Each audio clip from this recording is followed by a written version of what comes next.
8 horas. Concorrente sério, né? Oi? É. Um concorrente. É, né? Eu já falei pra você que tinha que sentar próximo. Tampar a boca. Pessoal, boa noite. Vamos dar início, então, à nossa Ao reunião. jogo. Preparar o nosso ambiente com a leitura desse livrinho aqui, ó. Muito bom esse livro, viu? Quem não leu, não pode faltar em casa, não. É de casa do Espírito, né? Não pode faltar esse livro. Vamos ver o que vai ser pra gente aqui.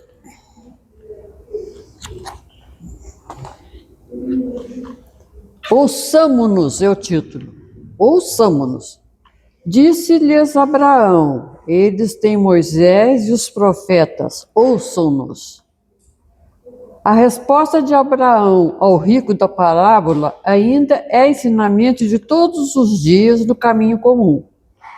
Inúmeras pessoas se aproximam das fontes de revelação espiritual. Entretanto, não conseguem a libertação dos laços egoísticos, de modo que vejam e ouçam quais convém os interesses essenciais. Há precisamente um século, estabeleceu-se intercâmbio mais intenso entre os dois planos na grande movimentação do cristianismo redivivo. Contudo, há aprendizes que contemplam o céu angustiados tão só porque nunca receberam a mensagem direta de um pai ou de um filho na experiência humana. Alguns chegam ao disparate de se desviarem da senda alegando tais motivos. Para esses, o fenômeno é a revelação no espiritismo evangélico. São simples conjuntos de inverdades porque nada obtiveram de parentes mortos em consecutivos anos de observação. Isso, porém, não passa de contrassenso. Quem poderá garantir a perpetuidade dos elos frágeis das ligações terrestres? O impulso animal tem limites. Ninguém justifica a própria cegueira com a insatisfação do capricho pessoal. O mundo está repleto de emissários há milênios. O grande problema, no entanto, não está em requisitar-se a verdade para atender-se ao círculo exclusivista de cada criatura, mas na deliberação de cada homem quanto a caminhar com o próprio valor na direção das realidades eternas.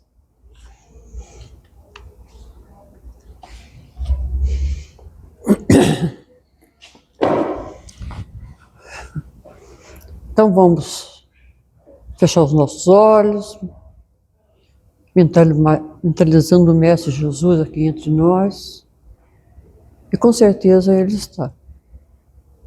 Porque estamos aqui pela vontade do Pai, pela vontade dele.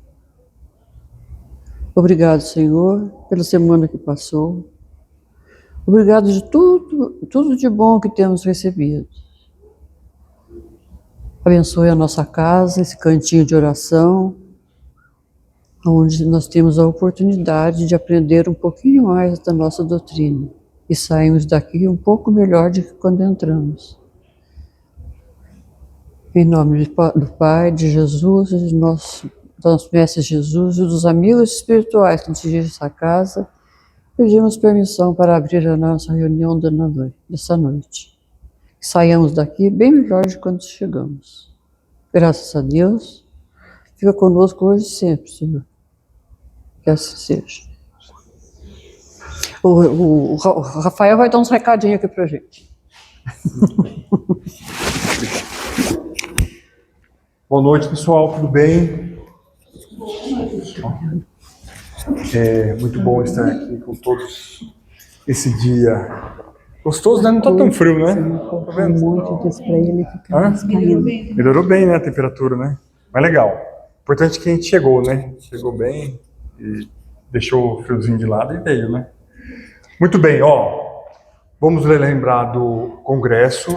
A gente não tá vendo ainda a postagem aí, né? Tá vendo outdoors na cidade, né?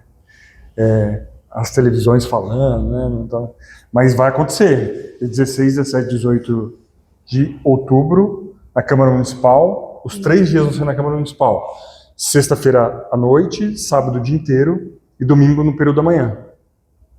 Então, toda a atividade já tá dentro de um cronograma, palestrantes, tal.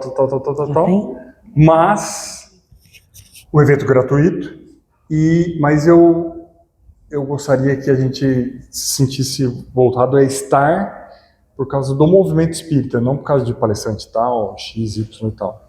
Eu sei que para muitos ainda interessa isso, né? Mas o principal mesmo, a gente está lá por causa da doutrina e fazer desse primeiro congresso, que vai comemorar os 100 anos do Espiritismo em São José dos Campos, um congresso muito legal, muito proveitoso, né, para todos que forem participar.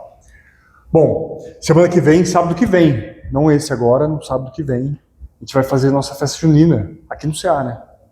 Então, todos estão convidados, a gente está promovendo há alguns dias e quem ainda não teve a oportunidade de adquirir, fique à vontade.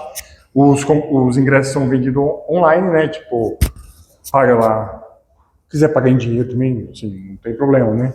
Mas pela facilidade de hoje, na hora vai ter também, tem como vir pagar o ingresso na hora, não tem problema nenhum. E é all inclusive, traduzindo, tudo incluso. Menos brincadeiras. Menos brincadeiras. Eu teve um ano que um amigo meu falou assim, pô, Rafael, tava muito bom a festa e tal, não sei o quê, mas cadê o brigadeiro? Eu falei, brigadeiro? Aí, teve um monte de coisa, um monte de doce e tal. Ele falou, não, tava escrito no congresso. Brigadeiros à parte. E era brincadeira. E ele falou, me comia, todo mundo tinha comido já, né, bem, tava todo mundo satisfeito. Ele falou, mas engraçado, eu não vi nenhum brigadeiro aí. Mas é isso aí, gente. Estão todos convidados, vão participar com a gente aí sábado que vem, a partir das 6 horas da tarde. Tá bem? E agora eu convido a Ana, nossa querida Ana Maria, para estar com a gente aqui hoje, falando, né, sobre depressão e ansiedade à luz do Espiritismo. Muito obrigado, minha amiga. Como é que é Fica aqui à vontade, mesmo? para baixo Para baixo passa, para cima volta. Tá. E o meio é laser. Laser point, point laser. Tá. Tá bom. Boa noite a todos. Para quem ainda não me conhece, eu sou a Ana, sou aqui da casa mesmo. E hoje nós vamos falar, então, sobre depressão e ansiedade à luz do Espiritismo. Tá? Vamos trazer rapidamente um pouco da teoria científica para a gente entender o que CID-10 fala de depressão e ansiedade, para que depois a gente entre na doutrina. Então, basicamente, quando se fala de ciência, tá? CID, a depressão é tida como um transtorno mental caracterizado por um sentimento persistente de tristeza, vazio ou falta de interesse pelas coisas que antes davam prazer. Não é apenas tristeza. Por que enfatizado não é apenas tristeza? Porque ainda se ouve muito pessoas falando, quando descobre que algum familiar ou algum conhecido tem depressão, faz essa relação. Acha que depressão é só tristeza e que a tristeza dá para ser dissipada com uma brincadeira, uma piada, um passeio, e não é, né? Já a ansiedade é uma reação emocional ligada à preocupação, medo ou tensão, geralmente em relação ao futuro. Então, olha que interessante. A ansiedade para nós, ela é ferramenta para a vida, é mecanismo de manutenção à vida. É a ansiedade que faz com que a gente não pule em um buraco fundo demais, não atravesse a rua na frente de um carro, não mexa em um cachorro que a gente não sabe se é bravo ou não. Então, a ansiedade, ela está em nós desde sempre. O problema é que hoje nós não temos os predadores que nós tínhamos lá no passado, quando a ansiedade era útil para sobrevivência mesmo. Nossos predadores hoje são outros, mas a ansiedade continua tal qual.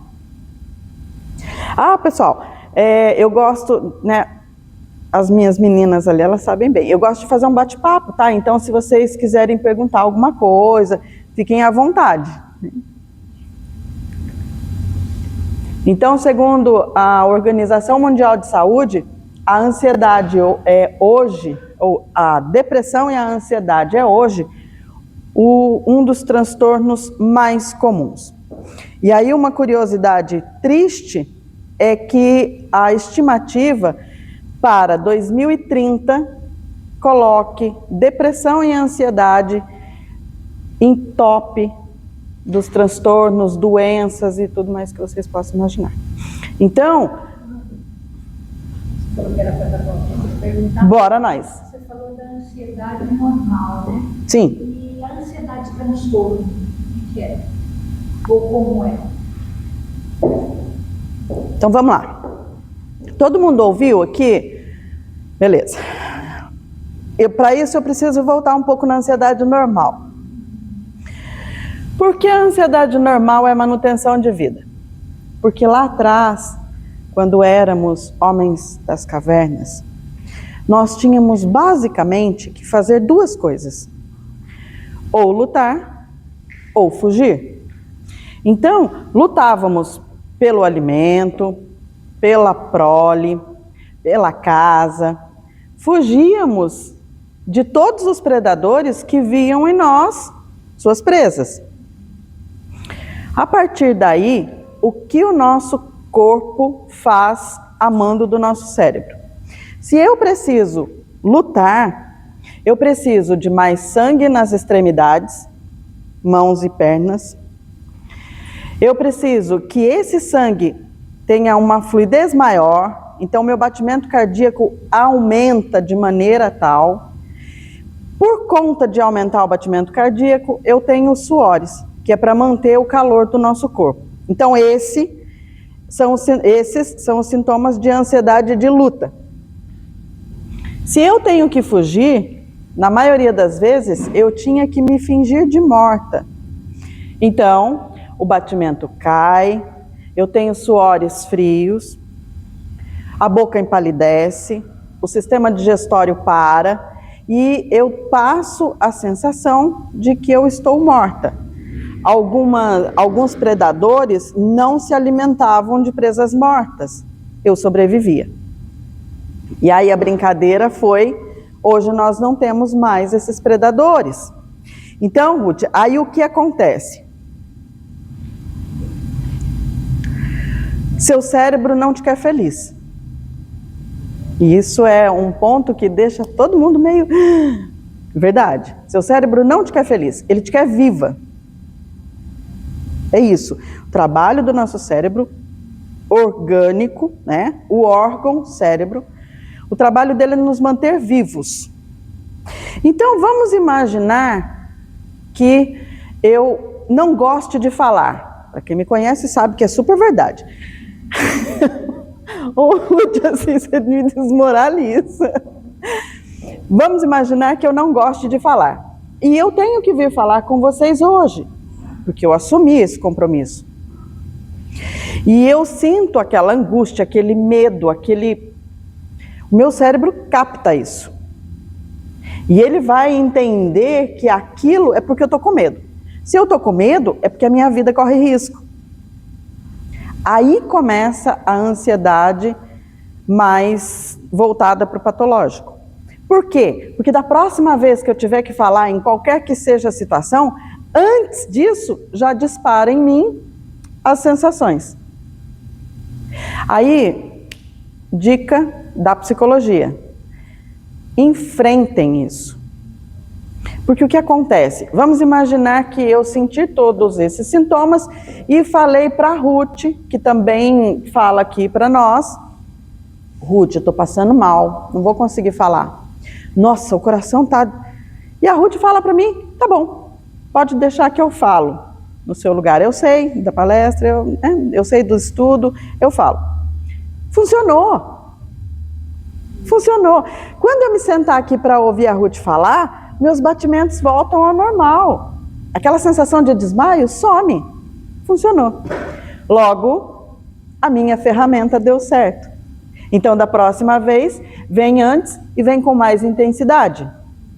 Se eu não luto contra, funciona de novo. E assim sucessivamente, principalmente os sintomas de ansiedade de luta vão acontecer cada vez mais rápidos e mais intensos, até se instalar a síndrome do pânico, que começa com a ansiedade. Beleza?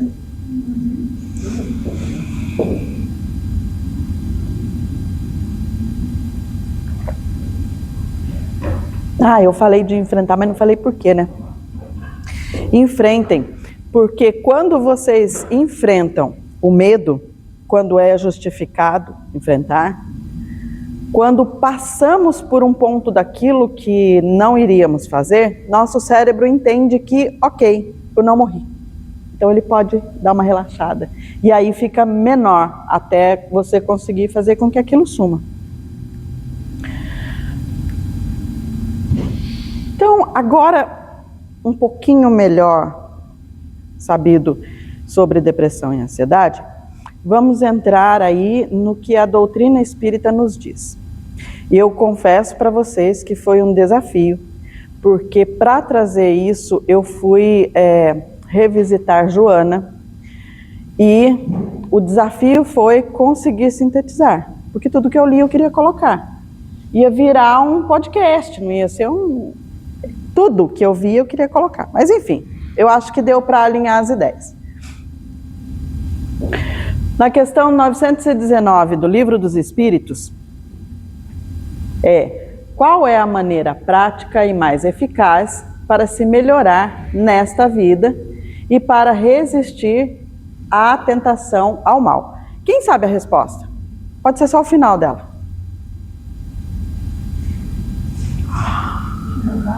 Oi?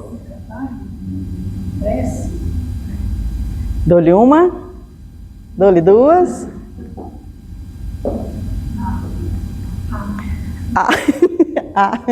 Conheça a ti mesmo. Olha como é importante, não é não? É fácil o autoconhecimento? Antes da gente entrar nele, antes da gente começar a falar dele, é fácil? Não. 919 continua, tá? Tem 919A que eu deixei para o final. 937.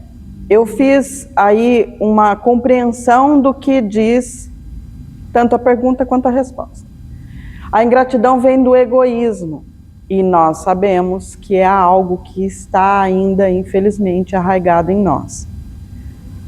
E traz consequências negativas para quem a pratica. A doutrina nos orienta a não se abalar com a falta de reconhecimento, lembrando que até Jesus sofreu injustiças. Fazer o bem deve ser uma recompensa em si mesmo, e a ingratidão dos outros serve como prova de perseverança, sendo considerada no futuro. Então, olha só, são alguns pontos aí que ainda é extremamente difícil para nós. Sinceramente, quem faz algo sem esperar absolutamente nada como troca? Existe, mas é difícil. Ou eu espero a amizade, ou um sorriso que seja.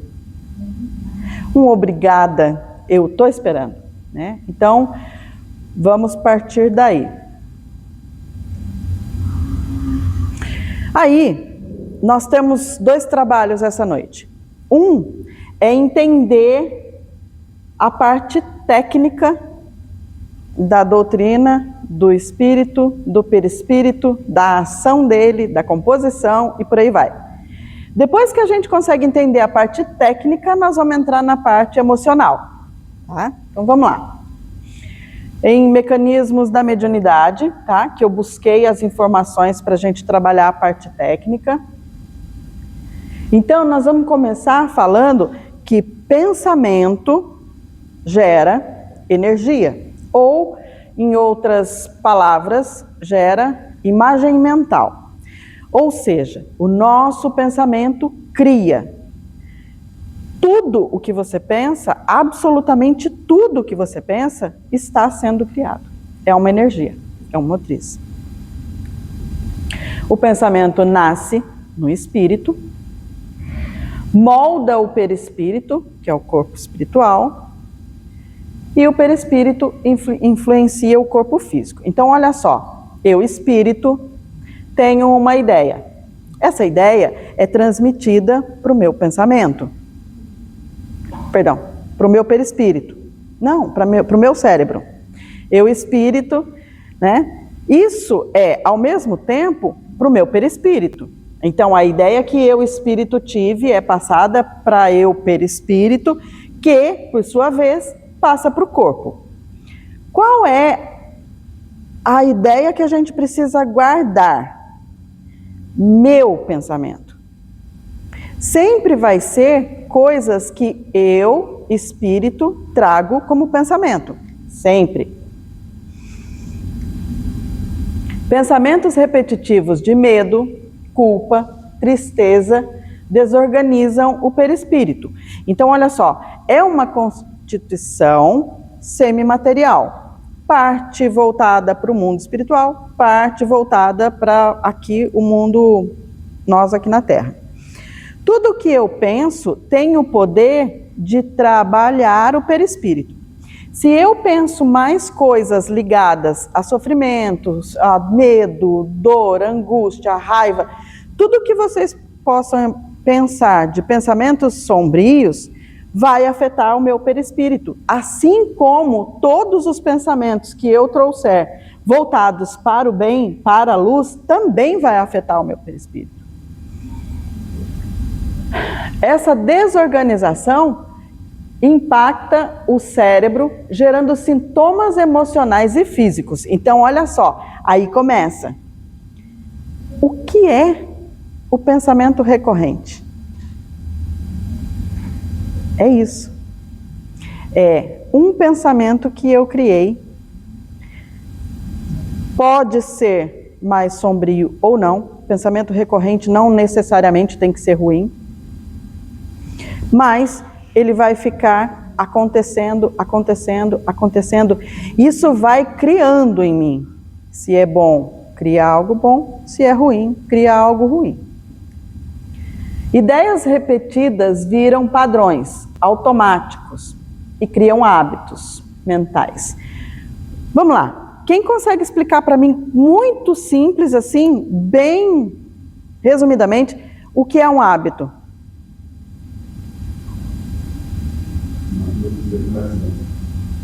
É isso aí. Hábito é algo que eu realizo tantas vezes que deixa de ser necessário pensar. Eu faço automaticamente. Então, um hábito não é fácil para ser extinto, mas é fácil para ser criado. A gente cria sem nem perceber. Então, vamos lá. Ideias repetidas viram padrões automáticos, criam hábitos mentais que podem levar à ansiedade, autossabotagem e pensamentos negativos, recorrentes. E é aí uma porta imensa para a depressão.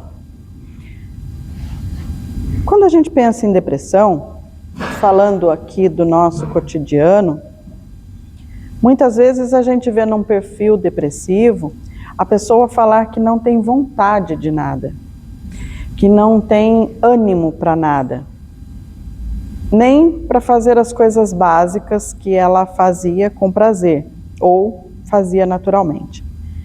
Isso se instala por conta dos hábitos mentais, por conta do recorrente. A pessoa fica tão ligada naquilo que cria um hábito e vai começar a criar aí a depressão. Ou o estado depressivo, também pode ser primeiro.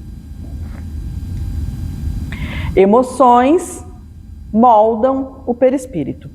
Então, emoções boas também causam aquela sensação, só que a sensação de uma emoção boa vai ser uma ansiedade boa, vai ser uma ansiedade gostosa, de expectativa, né? Mas não deixa de ser o mesmo princípio da crise de ansiedade. Porém, emoções ruins causam a ansiedade, os mesmos sintomas. Só que olha só como funciona a coisa, como é doida assim. Todos vocês já foram assistir um filme de terror no cinema? Não. Já assistiram um filme de terror? Já. Ok. Na hora que a mocinha está correndo risco, não dá um desespero? Não dá vontade de falar, não entra, você vai morrer, ele está ali, né? Quando você entra nessa sintonia, seu corpo não reage? Reage. Isso é emoção. Uma emoção que não é justificada, mas é uma emoção, né? E falando do filme, a gente fala de uma coisa bem simples, bem básica, que é para a gente conseguir captar o grau que essa emoção pode atingir.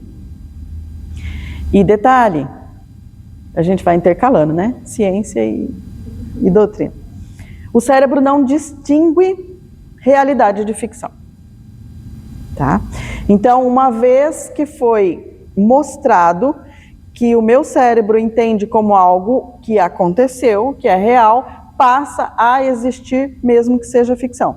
Então, ele vai reagir com emoções toda vez que ele presenciar algo do tipo.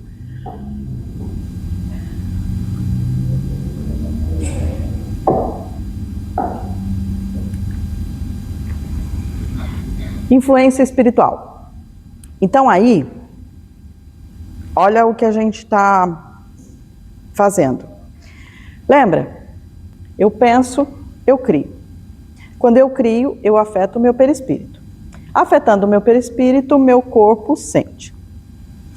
Só que tem uma outra coisa que a gente ainda não falou. Que tipo de sintonia ou que tipo de atração eu consigo quando eu faço uma prece? Serenidade, boa, de paz, de tranquilidade. Que tipo de sintonia eu crio quando eu penso em coisas ruins? Eu nem vou citar. Coisas ruins. Que tipo de sintonia eu crio? Ruim. Então vamos falar de uma coisa que aqui já ninguém mais faz, que é a fofoca. Quando eu crio uma sintonia de fofoca, depois eu te conto, Ruth. O que eu estou atraindo? Eu estou atraindo nada mais, nada menos do que pessoas desencarnadas. Fofoqueiro, exatamente. Então percebe que a intensidade da coisa é muito perigosa? Porque se eu faço uma prece, eu chamei um bom espírito, que vai estar comigo e vai me dar paz. Se eu começo, acho que a gente falava sobre fofoca, quem falava? Rafa? É, né? A gente estava falando aqui. Se eu começo uma fofoca, eu estou atraindo o mesmo tipo de espíritos. Só que, se eu penso em algum tipo de vício, eu estou atraindo espíritos que ainda têm necessidade nesse vício. Vamos trazer para a depressão? Se eu penso e se eu trago para o meu dia a dia, por algum motivo qualquer, a apatia, eu estou atraindo espíritos na mesma condição. E aí eu tenho que falar que existe, como em qualquer outra relação, a troca. Ela me dá a energia dela, eu devolvo com a minha. Só que eu sou o desencarnado obsessor que está doido por um gole. Bora? Então, essa influência vai se tornar uma obsessão, que pode ir de leve a severa. E isso, se a vibração da pessoa já está adoecida com sintomas de depressão, vai piorar muito mais. Tá? No final a gente vê como lidar com isso. Falar só não adianta, né? Espíritos não nos controlam por acaso. Existe afinidade vibratória. Então é aquilo. Eu só vou atrair um fofoqueiro para o meu lado se eu sou fofoqueira. Aqui eu posso ser, belezinha, né? A Ruth fala para mim, Ana, eu tenho que contar uma coisa para você. Ah, não, Ruth, não. Não gosto dessas coisas, não. Portão afora, eu falo, e aí, Ruth, o que aconteceu? Não adianta, eu sou essa sintonia, essa vibração, e eu vou atrair isso para mim. É afinidade. Do mesmo jeito que acontecem as amizades, as repulsas, os relacionamentos afetivos outros, é afinidade. Simples assim. Logo, pessoas ansiosas atraem espíritos inquietos. E pessoas deprimidas atraem espíritos sofredores. E pode até, porque assim, ó, nesse ponto, vocês podem falar assim para mim, mas Ana, eu vou dar um exemplo particular, tá? Para não entrar aí na... Ana, minha mãe era depressiva, era apática, mas não era uma pessoa má. Então, como que eu posso dizer que ela está atraindo, né, se ela não era uma pessoa má? Exatamente por isso aqui, ó. Sabe o princípio do imã? É assim que funciona. Eu não preciso ser um espírito mau ou ignorante e procurar, dentre as pessoas, alguém que se assemelha. Se a Ruth é depressiva, é apática, ela vai vibrar isso em torno dela. E essa vibração é que vai me chamar. Eu posso chegar para a Ruth... Você vai sair daqui obsediada, amiga. Tudo bem. Ainda bem que tem paz no final. No final, Mas esquenta não, é por mim.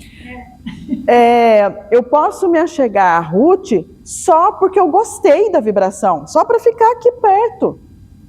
O único problema é que eu vou usar um termo que é assim, extremo, mas no final acaba sendo isso. Existe a simbiose.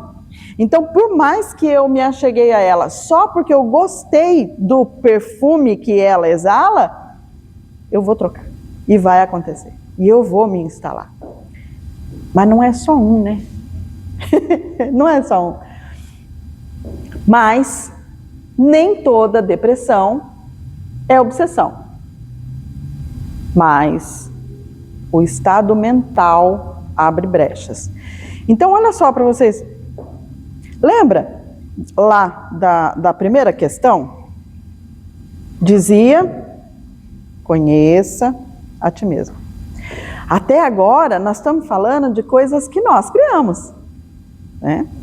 Eu sei até que ponto eu crio essas vibrações? Se soubesse que Maria, eu sei. Certo. Exatamente. Exatamente. Então vamos lá que a gente vai chegar num ponto interessante. Causas de depressão são multifatoriais, diz Joana. Então olha só, até agora a gente viu a técnica. A técnica é essa: gostei de você, vou ficar do seu lado, queira você ou não. Não quer? Não quer do lado? Não quer sair daqui obsediada? Faça o que ele falou. Interrompe o que você está pensando, o que você está fazendo. Então assim, até agora foi técnica. Agora a gente vai para o emocional. Agora a gente vai para...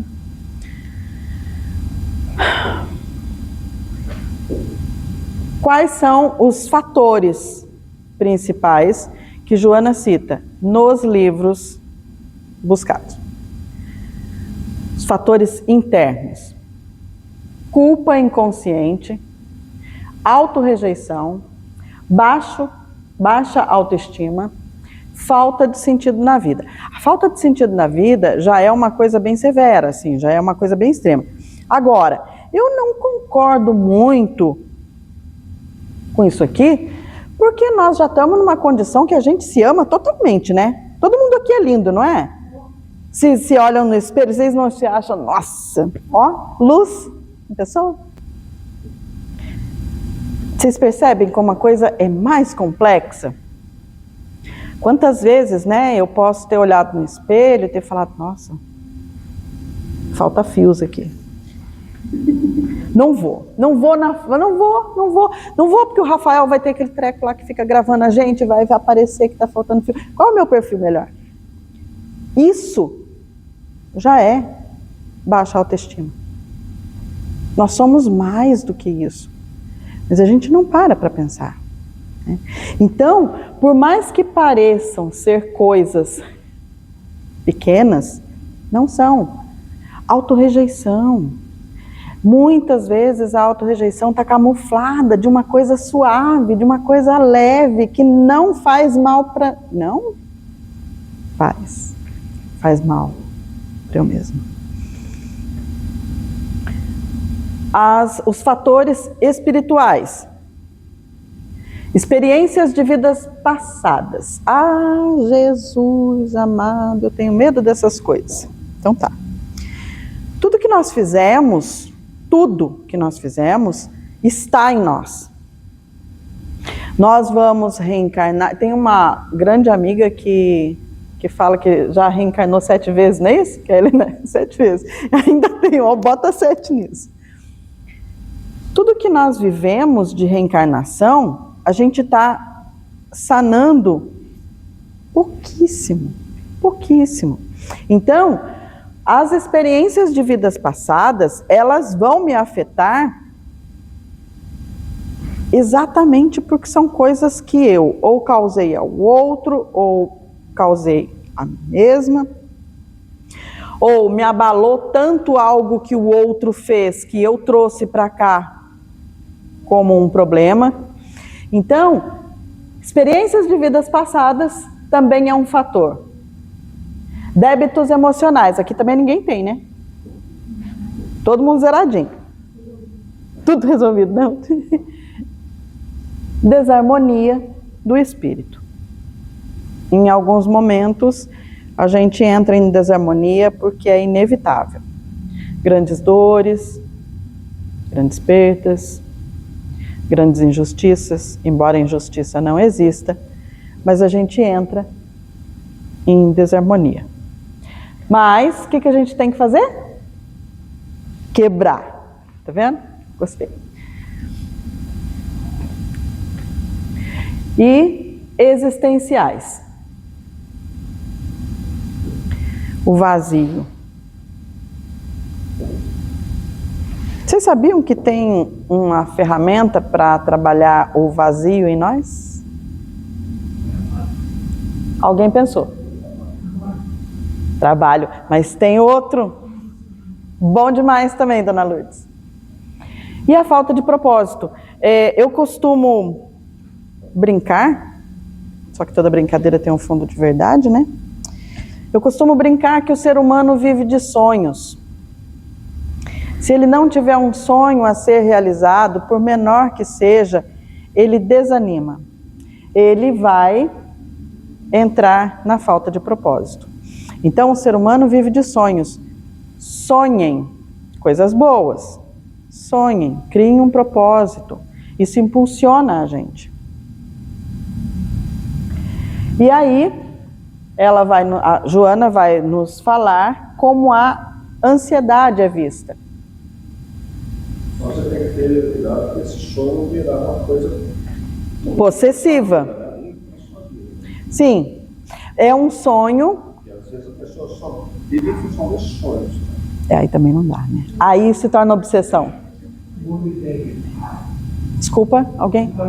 Se torna uma monoideia. E se torna uma obsessão, né? E também entra no patológico. Lembra? Pensamentos repetitivos. Quando existe um pensamento repetitivo, independente de ele ser algo ruim, pernicioso ou não, e aí o sonho é algo que a gente tem como algo bom, né? Ele é também um causador. Então, pensamento repetitivo, perigoso. Então, ó, ansiedade é medo do futuro, mais dificuldade em viver o presente. Isso causa o quê? Controle excessivo, insegurança e pensamento acelerado. Um dos traços mais presentes em pessoas que têm ansiedade, ou agora, né, a nova situação que é o TDAH, é o pensamento acelerado.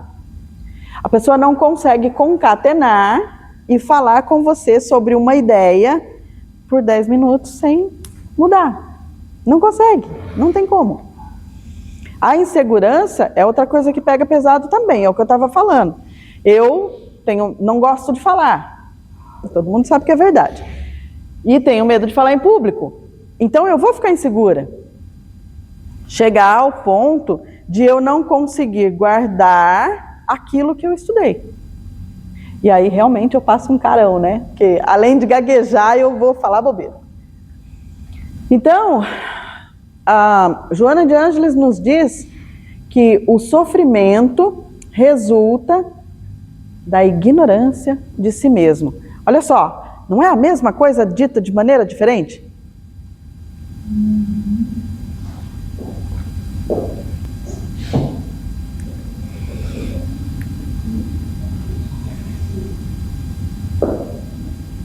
Essa eu não sei. Eu coloquei ali, mas eu não deu tempo de pesquisar. O que é o autoconhecimento? Você falou agora mesmo. Não, mas aí não vale.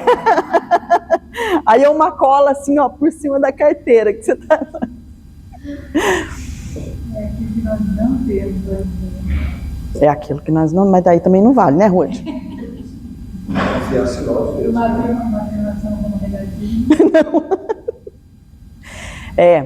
Então, tem um exemplo bobo que eu gosto de usar com as pessoas com quem eu tenho contato, que é assim, em um filme qualquer, uma pessoa é questionada como ela gosta dos ovos no café da manhã. E ela responde: ah, Ruth, do jeito que você fizer tá bom. E a Ruth vai e fala para mim: não, eu quero fazer o ovo que você gosta, você está tomando café comigo, eu quero fazer o que você gosta. Mas eu não sei. Por quê? Porque em todo lugar que eu vou tomar um café com uma amiga, eu falo a mesma palavra. Do jeito que você fizer, tá bom. E chega ao ponto de eu não saber como eu gosto do ovo. Então, a Ruth me diz: Ana, então olha só, sinto muito, você vai embora sem café da manhã. Vai, compra todos os ovos que você conseguir, faz todos os ovos do jeito que você imagina e depois você volta com aquele que você mais gosta. Eu vou e faço isso. E eu vou descobrir. Uns eu não vou querer nem olhar mais. E eu vou chegar naquele que eu falo: nossa, esse aqui é bom. Isso é autoconhecimento. É bobo, né? É simples. Mas começa por aí. Não dá para a gente começar o autoconhecimento já de grandes traumas, de grandes descobertas, de grandes feitas. A gente tem que começar a se conhecer nas pequenas coisas. Do jeito que eu falo. Sabia que eu posso falar a mesma frase e ser interpretada de maneira bem diferente? Ruth, eu não vou. A Ruth é a vítima hoje, gente. Sempre tem um. Ruth, eu não vou. Ela pode falar: nossa, mas o que eu fiz para a Ana? Tá com raiva de mim? Alguma coisa aconteceu. Ruth, eu não vou. Tá. Então, quando eu faço essa leitura de, agora eu estou, né, com os braços para trás, mas assim, de como é a minha entonação, a minha expressão, a minha movimentação. Quando eu me descubro, eu estou praticando o autoconhecimento. Por mais pequeno que pareça, eu posso magoar uma pessoa que eu amo imensamente se eu estiver irritada com outra coisa e responder de maneira atravessada. Pelo amor de Deus, né? Eu posso magoar a pessoa que não me fez nada e que, na verdade, eu não queria fazer nada. Mas eu não me conheço o suficiente para me ver de fora quando eu faço isso. E eu acho que está tudo bem. Então, não é tão simples, mas é bem possível a gente começar a trabalhar o autoconhecimento. Entendendo as emoções, identificando os padrões que todos nós temos, absolutamente todos, e reconhecer as feridas internas. Uma pessoa, eu vou falar uma coisa e depois vou corrigir, tá? Uma pessoa pode me magoar, me machucar, sem intenção ou sem razão, motivo, por conta de uma ferida interna. Por conta de algo que está ferido, está sangrando. E o outro, sem saber, tocou naquilo. Só terminar a ideia, Cláudia? E o outro, sem saber, tocou naquilo. Então, vai me magoar sem saber e sem intenção. Por quê? Porque chegou a uma ferida interna. Agora eu vou corrigir, tá? Eu trago a ideia e depois eu corrijo para vocês não saírem daqui. O outro não tem o poder de exercer nenhum tipo de movimento desse em mim. O outro não pode me magoar, o outro não pode me ofender, o outro... E assim segue. Por quê? Não são feridas internas? Eu me magoo. Eu me irrito. Eu fico abalada. O que a Ruth falou, É bem diferente de ela falando, eu vou machucar a Ana. E mesmo assim, Cortella tem um exemplo belíssimo em uma das palestras dele, que não vai dar tempo de eu contar agora, embora eu queira. E mesmo que ela queira, ela não vai conseguir, se eu entender que as minhas feridas internas são minhas e que o outro não sabe disso. Diga, Cláudio, rápido. Essa mesma colocação que você fez. Se eu me deixo magoar por algo que você fez, não é porque você fez, é porque eu é que tenho algum problema que você tocou a minha própria ferida interna e me deixa magoar. Você não espera molhar o bico? Essa mágoa não é como uma coisa assim, é como para mim. Eu recebo se eu quiser. Então, mas aí agora você falou uma coisa que é assim, nós não conseguimos entrar nisso de maneira tão aprofundada quanto eu queria, mas isso que você falou é um outro ponto perigosíssimo. Culpa. Exerçam o auto-perdão, porque a culpa não é uma janela para a obsessão, é uma porta escancarada.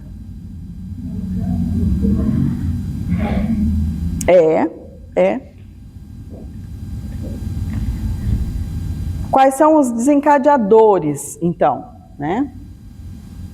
Conflitos internos, que vai vir, né, com ansiedade, com angústia, com depressão. E olha só, conflitos internos e angústia. Quanto mais vocês pensam em um conflito interno e sentem angústia, mais vocês pensam... Diálogo interno, né? Que muitas vezes, né, é uma sabotagem ao invés de um diálogo. Ego versus essência espiritual. Isso acontece todos os dias. Só que quando o ego vence, a resposta é o sofrimento, inevitavelmente. Ego, medo, controle, orgulho. Essência ou espírito, paz, amor, confiança. Como é estranho a gente permitir que algo que a gente conhece como ruim, né? Medo, controle e orgulho, e a gente permite que isso se sobressaia. E aí a gente perde a paz, a confiança, o amor. Como é que pode, gente? Algo de errado não dá certo. Haha! Eu falei que eu ia dar aí uma dica. A gente costuma brincar, que não é brincadeira. Um grande amigo diz que... Qual é o segredo da felicidade, Pati? Nossa, tá vendo? Depois fala que não é feliz. Esquece o segredo da felicidade. Pensar no bem, falar no bem e agir no bem. Isso é o que a gente diz aqui, né? A Dona Lourdes. Eu devia ter perguntado para a senhora, Dona Lourdes. Então, a senhora é um bom termômetro para me dizer se eu estou falando sandices aqui. Então, ela é Joana, toda quinta-feira ela está estudando Joana. Carlos!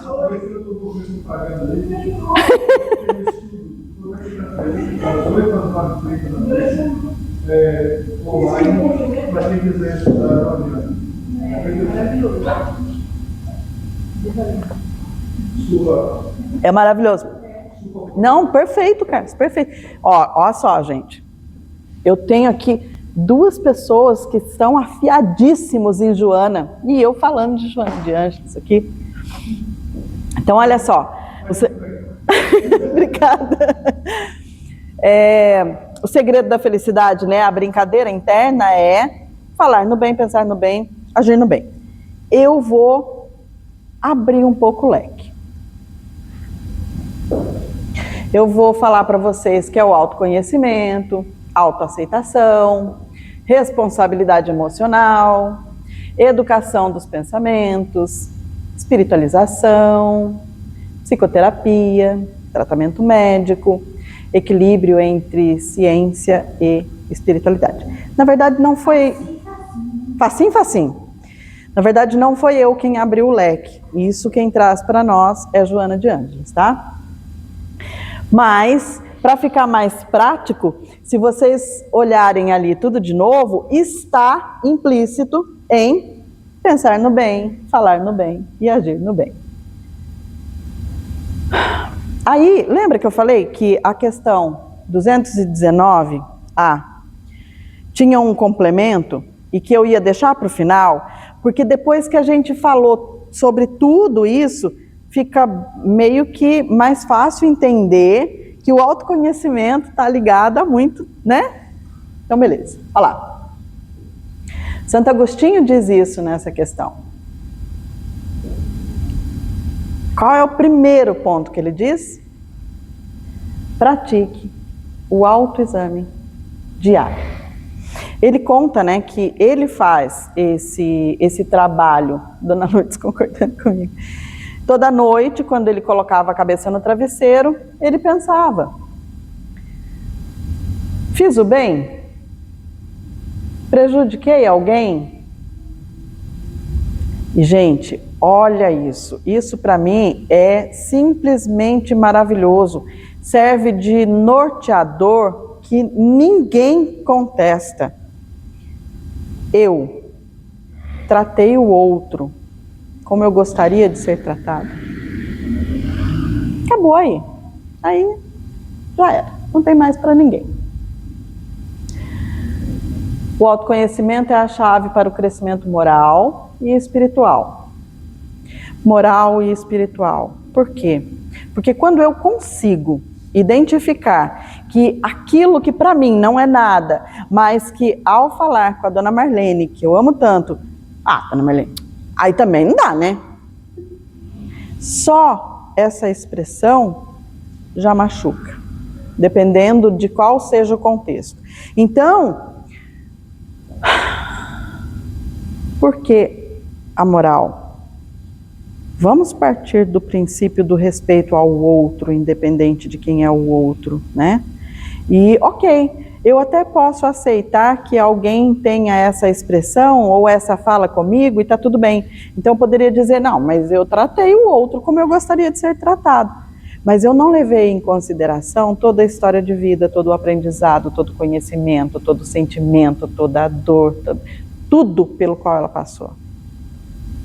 Eu não sei se existe ali uma ferida interna que esse meu gesto desencadeia um sofrimento. Então, está ligado à moral, porque quando eu identifico que é algo que pode prejudicar alguém, eu preciso recuar. Evitar a autoilusão. Julgue-se como julgaria outra pessoa. Aqui também é, né? Puxado, aqui é difícil. Identifique erros e trabalhe para corrigi-los. Faça um balanço moral diário, valorizando o progresso espiritual. O esforço constante de melhoria traz consciência tranquila, paz e preparação para o futuro espiritual. Isso é uma síntese, tá? Eu peguei toda a resposta de Santo Agostinho, fui tirando as ideias ali que eu achei que daria para apanhar o que ele queria trazer. Então, como eu posso evitar a depressão e a ansiedade? Só para a gente finalizar. A gente consegue agora identificar coisas que pode desencadear em nós um estado depressivo? A gente consegue agora identificar coisas que vai causar em nós sintomas de ansiedade, mesmo que sejam pequenos? A gente consegue agora trabalhar isso em nós, mesmo que começando bem devagarinho? Se vocês quiserem buscar as informações de maneira mais detalhada, tá aqui, tá? Mecanismos da mediunidade, capítulo 1, 2, 4 e 20, e ali os temas buscados, e os livros de Joana, que estão ali, e tem, né, capítulo inicial, uma busca interior, e aí dá para vocês terem uma ideia de como e o que procurar. Tudo bem, pessoal? Consegui trazer para vocês um pouco do que é a doutrina espírita trabalhando a depressão e a ansiedade? Então tá bom. Eu agradeço muitíssimo a presença de todos vocês. Brincava com a Cida um pouco antes aqui de começar, perguntando para ela que horas é o jogo, porque eu não queria correr o risco de alguém gritar gol durante a... né? Então agradeço muitíssimo a presença de todos vocês. Que bom, né, Cláudio? Já pensou? Eu estou à disposição, se alguém quiser conversar sobre, trocar uma ideia. E se vocês me permitem, eu mesma vou fazer a prece de encerramento. Vamos então elevar o nosso pensamento a Jesus, a espiritualidade maior,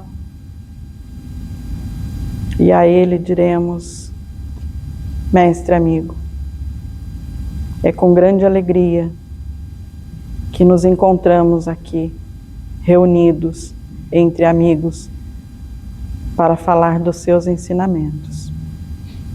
Que hoje possamos sair conseguindo aplicar os conhecimentos que trocamos nesta noite. Mestre, ampare-nos, nos dê discernimento para trabalhar o autoconhecimento, paz, tranquilidade, serenidade para lidar com o nosso semelhante adoecido. E amor para trabalhar um pouco da caridade que tu nos apresenta. Mestre amigo, que possamos retornar aos nossos lares com a tua luz a nos guiar. Senhor, esteja conosco e com os nossos, agora e sempre. Graças a Deus. Obrigada, pessoal. E agora vamos para o passe. 4. Ai, agora eu quero água.